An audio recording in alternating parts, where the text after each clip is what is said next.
Okay, check out this view from the tent. That little mountain poking out, that is Stok Kangri. This is a story about a mountain in the Indian Himalayas called Stok Kangri, and our adventure to the summit one sunny August in 2017.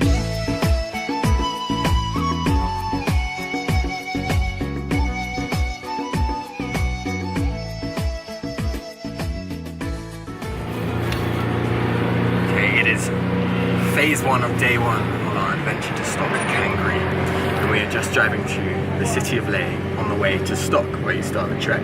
It's a 30 to 40 minute drive. I'm accompanied by Anna, my partner in this mission to climb our first ever 6,000 meter peak.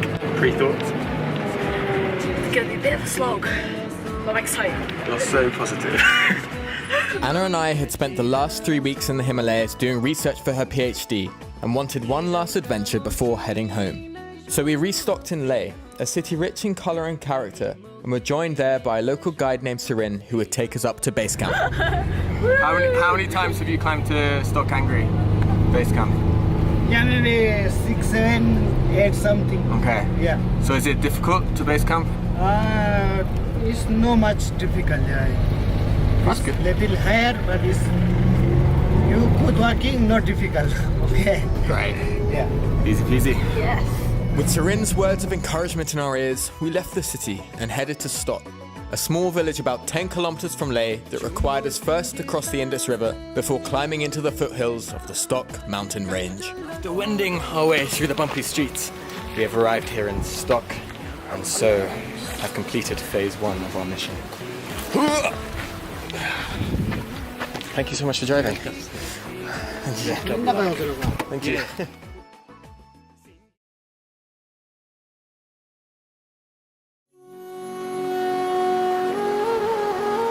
And so begins phase 2 of day 1. The trek to the Mankarmo camp. It's about 9:45 in the morning and we're about 3,600 odd meters. The Mankarmo camp is around 4,300, 4,400 meters up, and the hike there is expected to take 3 to 4 hours. It's a beautiful August day. The sun is shining down upon us, and this path is quite exposed. Exposed it was, but after a couple of rest days in Leh, we were excited to start our adventure. A 3-day journey that would see us summit our first 6,000 meter peak. For now though, we are enjoying the gentle path that followed the River Stok all the way to base camp.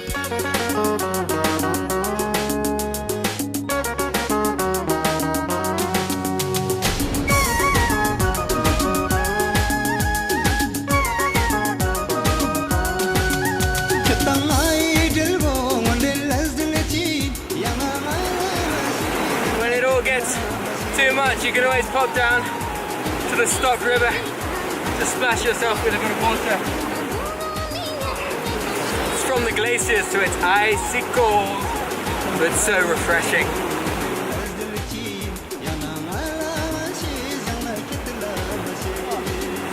Beautiful day for a hike. All around us, the landscape rose to dramatic needles, and groups of pack horses could be seen ferrying supplies down from the camp above. Eventually, about 2 hours into the hike, we arrived at the Chiang Mai tea house. This is true luxury hiking. We've made it to the Chiang Mai tea house, and we're gonna have some tea. Like marine and continental sediments, embedded from the beginning of the. The amazing thing about Surin, our guide, is that he's walking comfortably at about 1.5 times our pace, barely breathing, and then every time he stops, he has a cigarette. I'm starting to think that the cigarettes are the magic ingredient. Yeah. Once we left the tea house, the path became slightly steeper. We made several river crossings as we zigzagged up the valley. But before we knew it, we saw our first sign to the Mankarmo camp, and not long after that spotted tents and prayer flags on the horizon. We had arrived. Alrighty, phase 2 of day 1 is complete. We've made it to the Mankarmo campsite.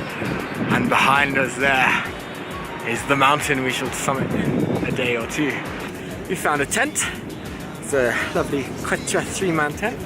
It's 1,500 rupees for the night, including dinner, well, 1,500 rupees each, including dinner, and breakfast tomorrow. It's an amazing campsite. You can see Stok Kangri from here. Got the river flowing down the back. And yeah, it's only 1 something now. What time is it? It's 2. It's 2, so that just took us just under 4 hours to get here, which was pretty sharpish. We were told it would take 5 to 6. So now we just have 6 hours till it's dark and we can go to sleep. Okay, check out this view from the tent. There's another tent blocking it, so I'll move a bit. But that there, that little mountain poking out, that is Stok Kangri. It looks like a proper behemoth of a mountain.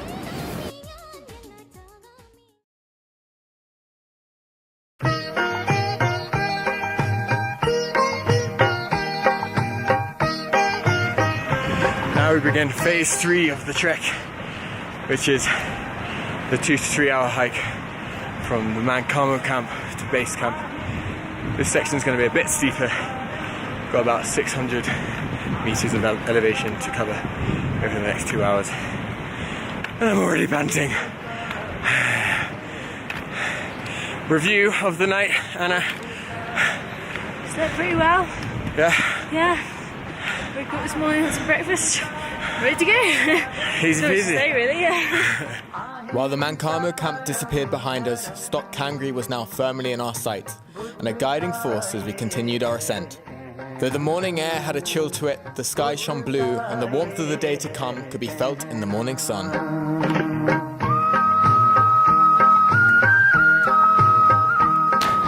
The great thing about filming a trek is you get to do almost every part twice. As we climbed, we came across groups who had made the summit the night before and were now enjoying their return down the mountain to Stok. Our spirits were high, and between Anna's geology lessons and Serin's unyielding pace, we found ourselves at base camp in next to no time. After 1 hour, 44 minutes, and 55 seconds, we have made it to base camp at an altitude of 4,969 meters up. From here, we'll spend the rest of the day relaxing, and then at some point during the night, we will start our ascent. Good climb?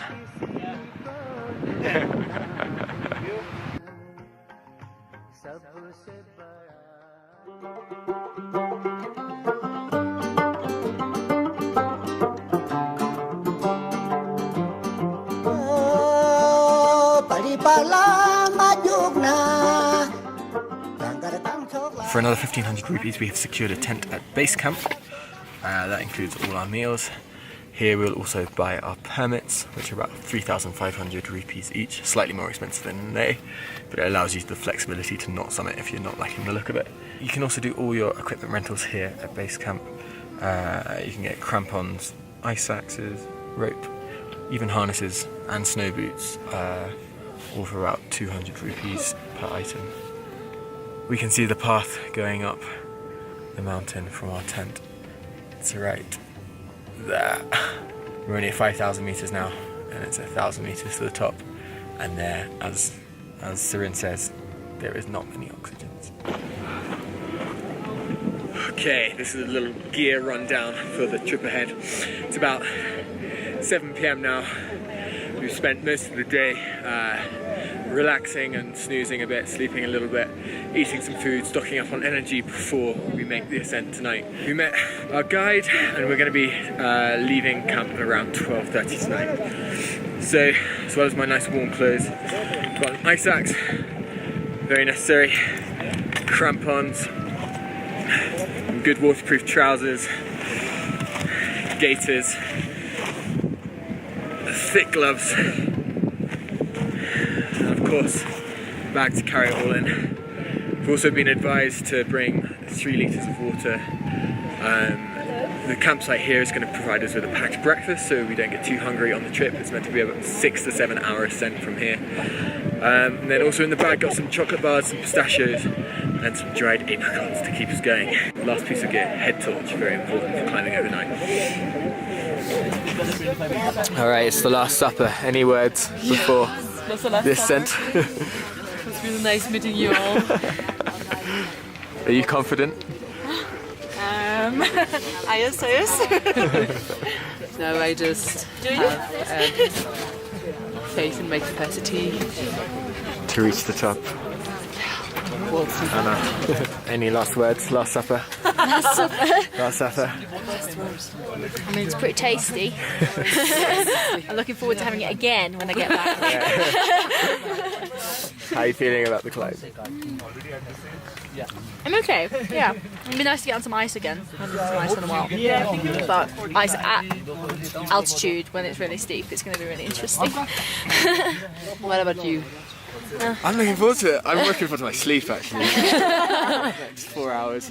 Oh, Bit so of dinner, nice. bit of sleep, and then a good climb to the top. Nice. Last supper. Great food here. It's about 7:30 p.m. night before the summit. Just had an excellent dinner. We're waking up at midnight. It's about 4.5 hours time to begin our ascent of the mountain. It's quite cold. And it's only going to get colder as we get higher. Luckily we got nice bottles of boiling water. Got all my clothes in my sleeping bag to keep them warm. Yes. The last vestiges of light gracing the valley all around, but from tomorrow we should be able to see all of Ladakh, all of Leh, and even over into Pakistan. Potentially see K2. Good night. It's 5:25 in the morning and I've just breached the 6,000 metre mark. I'm not sure where Anna is. She was feeling sick down below. So hopefully she makes it. I'm going to wait here for a while. But she was not feeling too good.